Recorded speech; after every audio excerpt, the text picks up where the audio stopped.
Hello guys. Magandang gabi. So ano na bang oras ngayon? Ang time check is already 5:09. So kakakape ko lang guys. Hindi na nga ako naligo. Nagpalit lang ako ng damit kasi nga ang daming trabaho. Diyos ko po. Hindi madali ba? Hindi madaling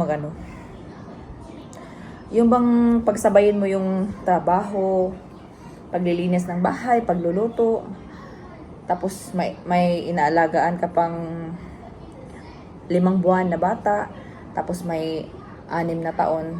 So, 2 yung inaalagaan ko, guys. Tapos, yung trabaho ko dito is maglilinis, magluluto, mag-aalaga sa kanila. Yun nga. Mamayang gabi na siguro ako maliligo nito. Kasi minsan kasi guys, pag tulog yung bata, kailangan kong madaliin yung trabaho ko matapos. Minsan nga, hindi pa ako tapos, yung bata gising na. Kaya minsan, pag yung trabaho kong hinatapos, iniwanan ko, tapos babalikan ko ulit, tinatamad na ako. Kaya nga, napakahirap sa totoo lang kumita ng pera dito sa abroad.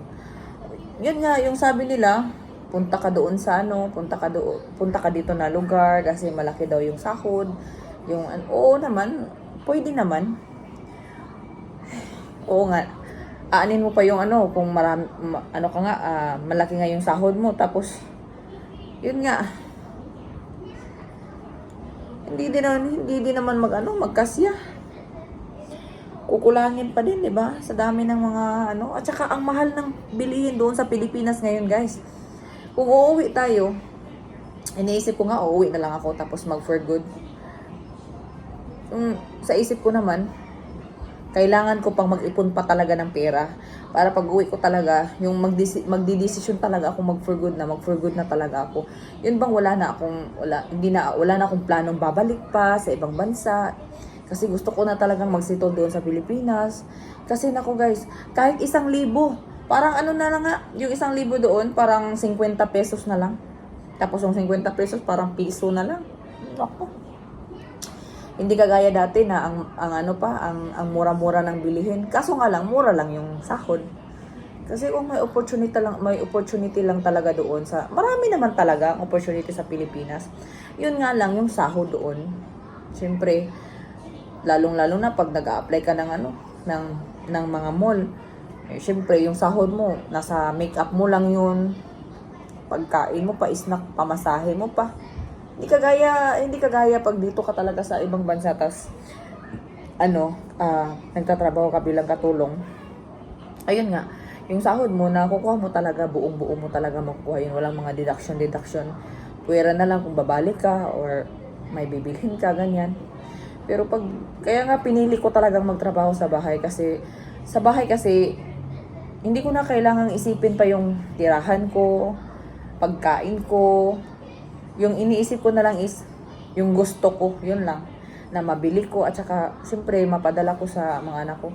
Kasi kung gustuhin ko talagang mag-apply sa labas, kailangan pero yun nga, kailangan mong magbayad ng renta, bumili ka ng sarili mong pagkain. Hindi ka gaya dito na pag nagtatrabaho ka bilang katulong, yung anong pagkain nila, pagkain mo din, ganyan, nakakain ka din.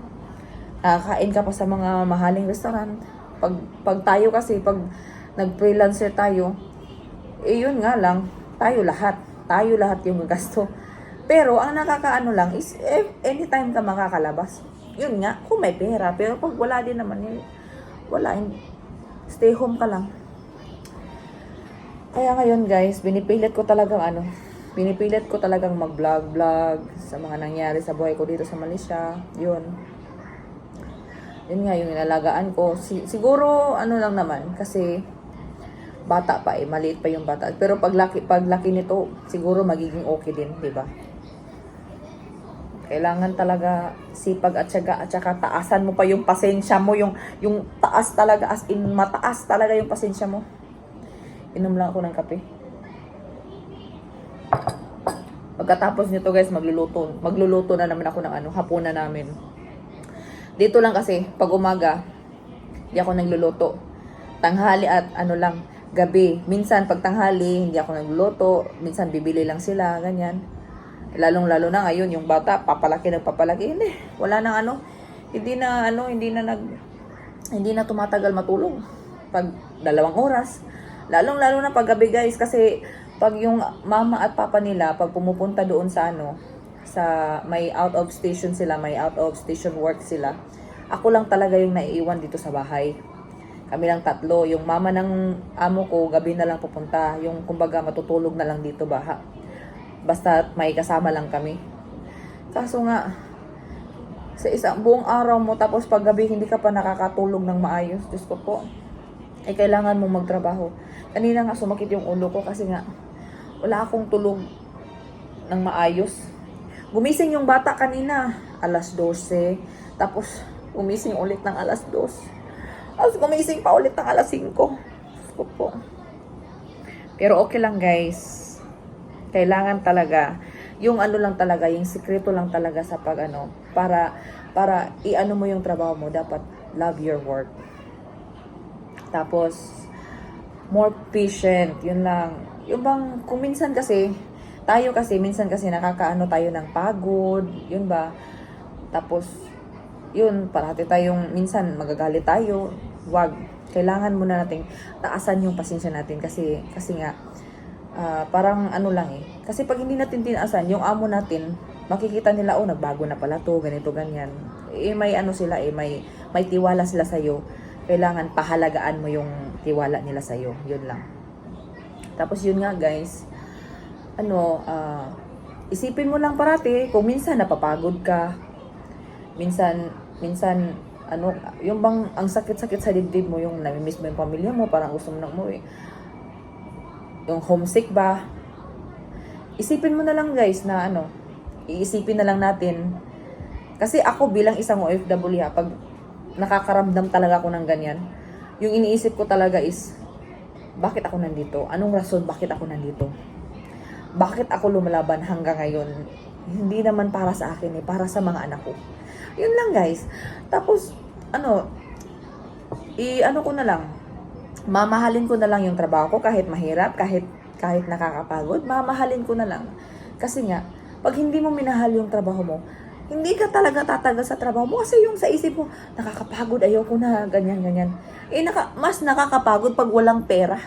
Yun.